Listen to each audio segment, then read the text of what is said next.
Pareciera que algunos quieren cobrarle a Cuba su histórica amistad con Rusia, en muchos casos simplemente por agradar a la Casa Blanca, y tratan de hacerlo donde más daño creen que van a provocar, apoyando el bloqueo estadounidense contra la isla. La Habana volvió a derrotar a Washington en Naciones Unidas, pero unos 15 países cambiaron su voto de siempre. ¿Por cuál motivo y por qué ahora? Lo analizamos caso por caso en los siguientes minutos. Ahí les va.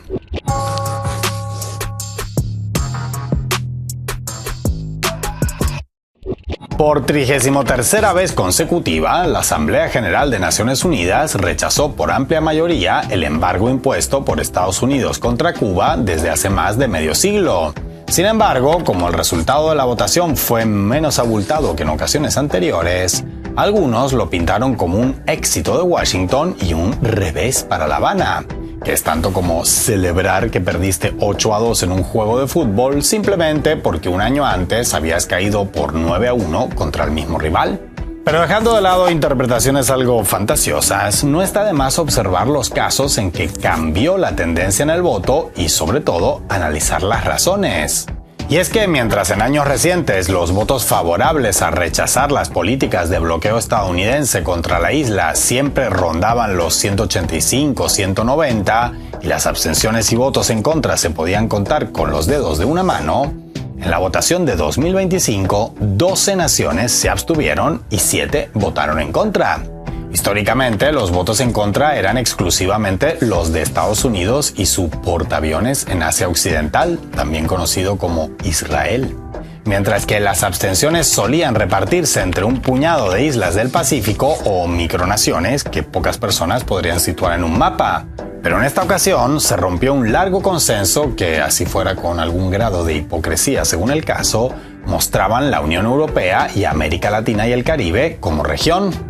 Y no podemos decir que los votos cambiados este año sean sorprendentes ni desconcertantes, pero sí que manifiestan los convulsos tiempos geopolíticos que vivimos. Pongamos, por ejemplo, el caso de la Argentina.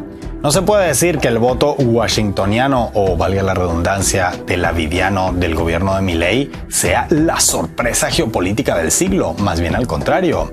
De hecho, cuando el año pasado Buenos Aires votó a favor del levantamiento del bloqueo y no en contra, el presidente argentino reaccionó destituyendo de manera fulminante a su entonces canciller. Sin embargo, la ideología no explica todo. Durante el gobierno de Macri, por poner un ejemplo cercano en el tiempo, pese a lo nada castroguevarista que era el entonces presidente argentino, Buenos Aires siempre apoyó a La Habana en su reclamo contra las políticas coercitivas de Washington. Algo similar podría decirse del Paraguay. En efecto, actualmente tiene un gobierno claramente posicionado a la derecha y podría no sorprender su voto en esta ocasión. Pero la verdad es que, salvo un brevísimo paréntesis en su historia, en Asunción siempre hubo gobiernos para nada sospechosos de simpatías comunistas y pese a eso, desde que se aborda en Naciones Unidas, siempre habrían votado contra el bloqueo.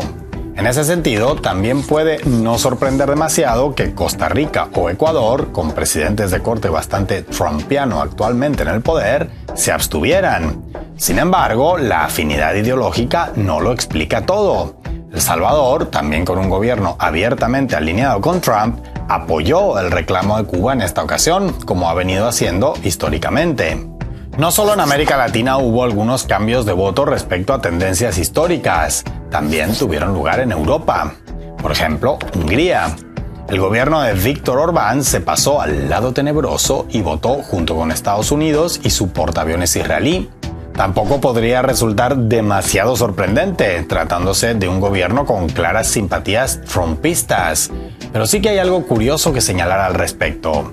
Y es que no deja de resultar bastante contradictorio que Budapest, quien con toda la razón denuncia las sanciones de Bruselas contra Moscú, apoye en este caso un bloqueo contra La Habana, lo que hace suponer que a Orbán las sanciones ilegales y criminales aplicadas unilateralmente solo le parecen ilegales y criminales cuando golpean de rebote a Hungría.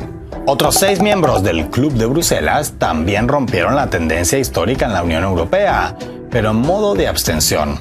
Entre ellos Polonia y las trillizas bálticas. Lo llamativo en este caso es el motivo que argumentaron. Si bien admitieron el impacto humanitario del bloqueo, al mismo tiempo acusaron a La Habana de apoyar a Moscú en el conflicto ruso-ucraniano, lo que por un lado no tiene nada que ver con el tema votado y por el otro resulta especialmente cínico viniendo de países que, al contrario que Cuba, sí que envían armas y mercenarios y en generosas cantidades al campo de batalla.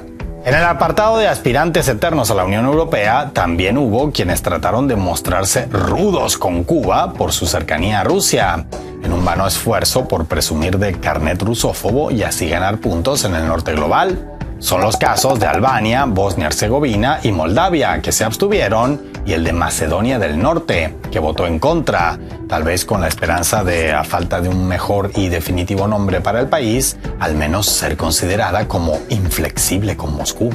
En esa misma línea, menos sorprendente todavía, resulta el voto anticubano de Ucrania. En efecto, el representante de Zelensky ante la ONU votó en contra de levantar el bloqueo contra Cuba, acusando a La Habana de permitir y promover el ingreso de cubanos en las Fuerzas Armadas de Rusia. Casi al unísono, además, diplomáticos ucranianos anunciaron el cierre de su embajada en la isla caribeña. A pesar de las tensiones actuales, Cuba siempre mantuvo una relación amistosa con Ucrania, heredada de tiempos de la Unión Soviética. En la isla recibieron a miles de menores afectados por el accidente de Chernóbil, lo que estableció lazos estrechos de amistad entre familias a ambos lados del charco. Unos 26.000 niños, en su mayoría ucranianos, pero también rusos y bielorrusos, fueron atendidos gratuitamente por médicos y psicólogos cubanos durante años. Así, en su empeño por reescribir la historia, Zelensky también trata de borrar las históricas relaciones de amistad con otros países y pueblos, con tal de ganarse unas palmadas en la espalda o, más en concreto, unos cuantos misiles Tomahawk de manos de Washington. Como ven, aunque el mundo sigue estando en su inmensa mayoría en contra del bloqueo estadounidense contra Cuba, la convulsa situación geopolítica actual también repercute en los números de esa condena. Y en estos tiempos de máscaras que caen con cada vez mayor frecuencia y estruendo, se vuelve más necesario que nunca tener claro cuáles son los rostros que van quedando al descubierto.